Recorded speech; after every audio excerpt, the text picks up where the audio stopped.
Sanjay राऊतांनी बकऱ्याचा photo tweet करत उपमुख्यमंत्री एकनाथ शिंदेंना डिवचलं। ट्विटच्या कॅप्शनमध्ये एसनची असा उल्लेख।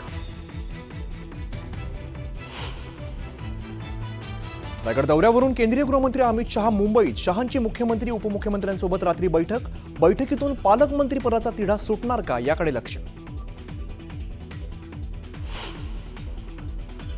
सुनील तटकरेंच्या घरी स्नेहभोजनाचं आयोजन। अमित शहांसह मुख्यमंत्री आणि दोन्ही उपमुख्यमंत्री उपस्थित, तर गोगावलेंना निमंत्रण असून सुद्धा जाणं टाळलं।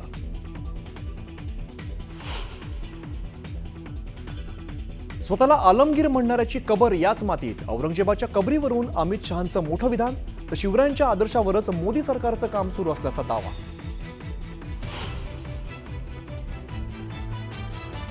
रायगडवरच्या कार्यक्रमात अजित पवारांची भाषणाची संधी हुकली। ऐनवेळेला उपमुख्यमंत्री शिंदेंना संधी। आमदार धनंजय मुंडे यांचा परळीतील कार्यालयात जनता दरबार। जनता दरबारातून मुंडेंचा स्थानिकांशी संवाद। प्रकृतीच्या कारणास्तव सक्रिय नसलेले मुंडे पुन्हा सक्रिय।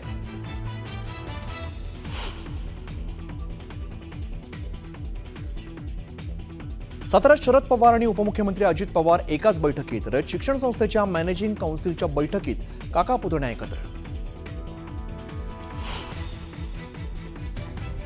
दीनानाथ रुग्णालयाने प्रकाश आमटेंवरील उपचाराच्या वेळेला औषधांच्या नावाखाली 5 लाख मागितले। विजय वडेट्टीवारांचा दावा, तर भिसेंच्या मृत्यूला जबाबदार असलेल्यांवरती कारवाईची मागणी।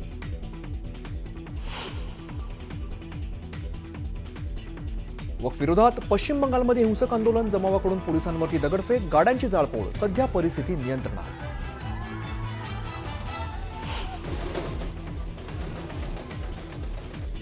दक्खनचा राजा ज्योतिबाची चैत्र यात्रा। मोठ्या प्रमाणात भाविक उपस्थित। यात्रेमध्ये गुलाल खोबऱ्याची मुक्त उधळण।